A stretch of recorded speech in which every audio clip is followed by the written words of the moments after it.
اس کے لیے وقت ہے میرے پاس کہ میں نے بار بار تاکید کی ہے، رمضان میں بھی، اس سے پہلے بھی، کہ ہماری زندگی کا راز عبادت میں ہے، اور وہ عبادت جو توحید خالص سے وابستہ ہو. اور عبادت میں ابھی تک جماعتوں میں بہت جگہ کمزوری پائی جاتی ہے.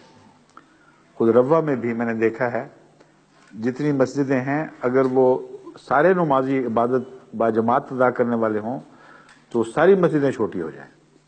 سوال ہی نہیں پیدا ہوتا کہ ان میں کوئی جگہ باقی رہے، اور اس کے باوجود جگہیں دکھائی دیتی ہیں.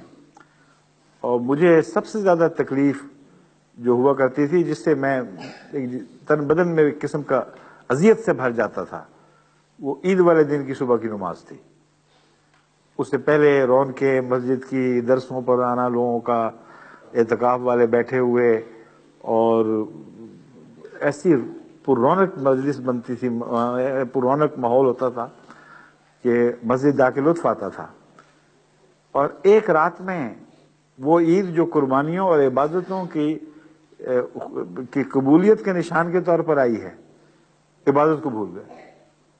اتنی خالی مسجد ہوتی تھی عید والے دن کہ وحشت ہوتی تھی، گھبراہٹ ہوتی تھی، کہاں آ گئے. تو خدا کے لیے یہ اب اس عید پہ یہ نہ کرنا. جن لوگوں کو مسجد سے تعلق پیدا ہوا ہے وہ اس کو قائم رکھیں. میری روح ہر مسجد کی گرد منڈلائے گی عالم تصور میں، اور جہاں مجھے احمدی ایسے دکھائی دیں گے جنہوں نے مسجد سے بے وفائی کی ہے، ان سے میرا کوئی تعلق نہیں ہے. جو مسجد کا بے وفا ہے اس کا مسیح موعود سے کیا تعلق، اس کا میرے سے کیا تعلق. یہ یوں ہی میلے ٹھیلے ہیں، اس سے زیادہ کوئی حیثیت نہیں. تو میلے ٹھیلے نہ کریں، اللہ کے گرد اکٹھے ہوں، خدا کے جھنڈے کے گرد اکٹھے ہوں، حضرت محمد رسول اللہ کے جھنڈے کے گرد اکٹھے ہوں، اور عبادتوں میں زور ماریں.